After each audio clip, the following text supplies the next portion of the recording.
ভাইয়ের সাথে কোনো সময় বিদ্বেষ শাখা কি হবে না, ঠিক হবে না।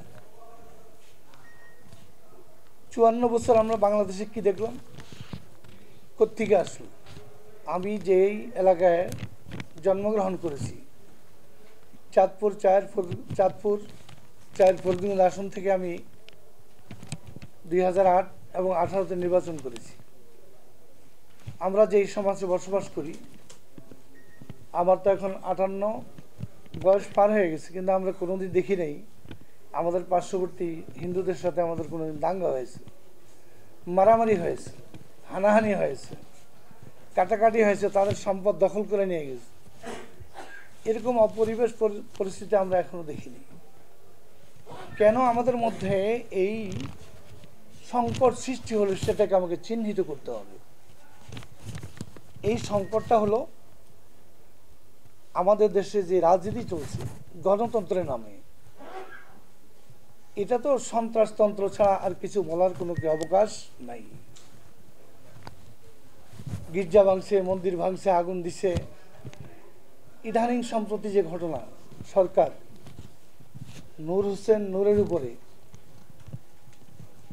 যেই ঘটনা ঘটে আছে, পৃথিবীর ইতিহাসে একটা বিরল। একজন রাজনৈতিক প্রধানের উপরে এইভাবে অত্যাচার করবে, এটাতে আমরা কি মেসেজ পাচ্ছি?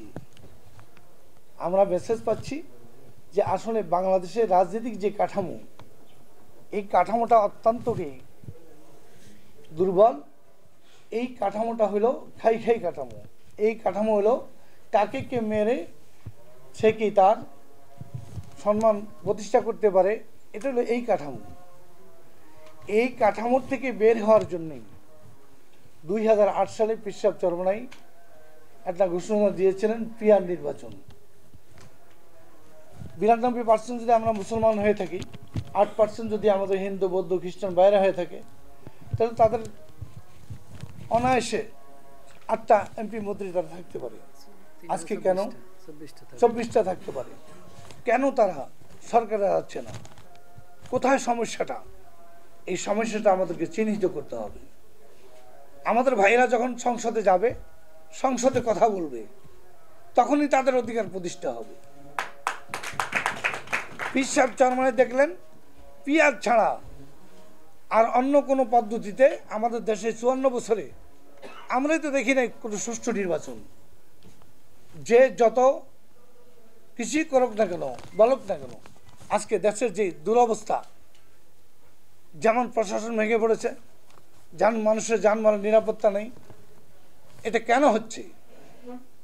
বিপ্লবী সরকার, দেশ স্বাধীন হওয়ার পরে 72 সংবিধান হয়েছে, তখন কিভাবে চলছে? বিপ্লবী সরকার হলে আজকে এই দেশে দুরবস্থা হতো না। যাদের কারণে বিপ্লবী সরকার হয় নাই, এই সংবিধান সংশোধন করতে সমস্যা হচ্ছে, যাদের কারণে বিপ্লবী সরকার হয় নাই, আগামী দিনে যে এই দেশে কোনো দুর্ঘটনা ঘটে, তাদেরকে দায়িত্ব বহন করতে হবে।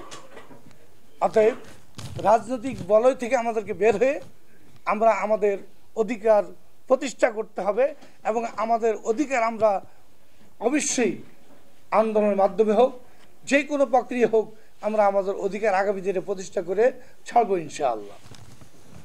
রাসূল সাল্লাল্লাহু আলাইহি ওয়াসাল্লাম আরেকটা কথা বলছেন, আলা মান যালামা মুআহিদান আও ইনতাকাসা ওয়া কাল্লাফাহু ফাওকা তাকাতিহি আও আখাযা শাইয়ান বিগাইরি নাফসিহি ফাআনা হাজিজুহু ইয়াউমাল কিয়ামা। রাসূল বলেন, কোনো ব্যক্তি যদি কারো উপর জুলুম করে, সে যেই সম্প্রদায়ের হোক, সে মুসলমান হোক, হিন্দু হোক, বৌদ্ধ হোক, খ্রিস্টান হোক, যেই সম্প্রদায়ের উপরে হোক, রাসূল সাল্লাল্লাহু আলাইহি ওয়াসাল্লাম বলেন, বিনা কারণে এবং অন্যের সম্পদ যে গ্রহণ করবে তার সন্তুষ্টিবিহীন, রাসূল বলেন কাল কিয়ামতের ময়দানে আমি ওই মজলুমের পক্ষে থাকব। তাহলে ইসলাম, মুসলমান, মানবতা আমরা দেখেছি ভারত উপমহাদেশে 950 বছর মুসলমানরা রাজত্ব করেছে। আমরা তো এই পর্যন্ত ওই সময়ের কোনো দুর্ঘটনা আমাদের নজরে আসেনি, এবং মন্দিরের পুরোহিতদের ভাতার ব্যবস্থা করেছে, গির্জার পাদ্রীদের বাজার ব্যবস্থা করেছে, মুসলমানদের হিন্দু বৌদ্ধ খ্রিস্টানদের তাদের শিক্ষার ব্যবস্থা করেছে। আজকে দুঃখের সাথে বলতে হয়, না আমরা ইসলামী শিক্ষা স্কুল কলেজে পাচ্ছি, না বৌদ্ধরা পাচ্ছে, না খ্রিস্টানরা পাচ্ছে, না হিন্দুরা পাচ্ছে। কোনো শিক্ষা গ্রহণের কোনো ব্যবস্থা, কোনো ধর্মের ব্যবস্থা নেই।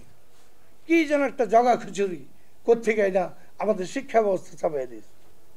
কেন আমরা আমাদের সন্তানরা যেই ধর্মের অবলম্বী সে কেন এই শিক্ষা পাবে না? শিক্ষা তো আমার অধিকার। তাহলে বুঝতে হবে আমাদের মূল সমস্যা হইতে হলো রাজনীতির ভিতরে। ওই সমস্যা থেকে যদি আমরা বের হইতে পারি তো আশা করা যায় আগামী দিনে একটা সরকার গঠন হবে, সকল ধর্মের অধিকার প্রতিষ্ঠার জন্য একটা সরকার গঠন হবে। এরশাদ যখন উপায়ন্ত না পাইয়া সে রাষ্ট্রধর্ম ইসলাম ঘোষণা করেছিল, তখন বিশ্বাস চরমনে বলছে এরশাদ একটা ভুল করছে, এটা হবে ধর্মীয় রাষ্ট্র, সকল ধর্মের অধিকার থাকবে, শুধু মুসলমানদের কেন, হিন্দু বৌদ্ধ খ্রিস্টান যত আছে সবাই তার ধর্ম নিজস্ব গতিতে পালন করবে, শিক্ষা ব্যবস্থা তারা পাবে, বস্ত্র পাবে, অন্ন পাবে, চিকিৎসা পাবে। আজকে আমরা সব কিছু থেকে বঞ্চিত। এই রাজনৈতিক প্রেক্ষাপটটাকে আমাদেরকে ঠিক করা জরুরি। আরেকটি হাদিস বলছেন রাসূল সাল্লাল্লাহু আলাইহি ওয়াসাল্লাম, মান কাতালা মুআহিদান মিন গায়রি কুনহি ইউহাদিবুল্লাহুল জান্নাহ। আল্লাহর হাবিব বলেন, যেই ব্যক্তি অন্যায়ভাবে কাউকে কতল করবে তার উপর জান্নাত হারাম হয়ে যাবে। অতএব আমাদেরকে চিন্তা ভাবনা করে রাস্তা বের করতে হবে। আপনি দেখেন চরমনাইতে আমাদের যিনি এখন আমির, উনি দীর্ঘদিন চেয়ারম্যান দায়িত্ব পালন করেছেন, স্বর্ণপদক পেয়েছেন। ওনার ওয়ার্ডে হিন্দু বাস করছে মেম্বার হিসাবে। তো উনি কি চিন্তা করলে যে এদেরকে আমরা কি করব, সরাই দিব? এই চিন্তা ওনাদের মধ্যে নেই। ওখানে সকল সনাতন ধর্মাবলম্বীরাই ওনাদেরকে সবচেয়ে বেশি ভালোবাসে। আপনার টিম পাঠিয়ে দেন। আজকে এই দুর্গাপূজা উপলক্ষে বিশ্বাস চরমানের ঘোষণা, সরকারকে বলছেন যে প্রত্যেকটা পূজা মণ্ডপে সরকারি খরচা কি ক্যামেরা ফিট করে দিতে হবে। আর পূজাটা আসলেই কেন যেন একটা কি সমস্যার সৃষ্টি করতে চায়, কে বা কারা, এটা আমাদেরকে লক্ষ্য রাখতে হবে। অতএব প্রত্যেকটা স্পটে আমরা কি লাগাই দেব, সিসি ক্যামেরা ব্যবস্থা করব। আরেকটা মেসেজ বিশ্বাস চরমানে দিয়েছেন যে আমাদের সংগঠন যেখানে যেখানে আছে তোমরা প্রস্তুত থাকবে, পূজা মণ্ডপের চতুর্দিকে তোমরা পাহারাদারি করবে, যেমন 14 আগস্টের পরে করেছে।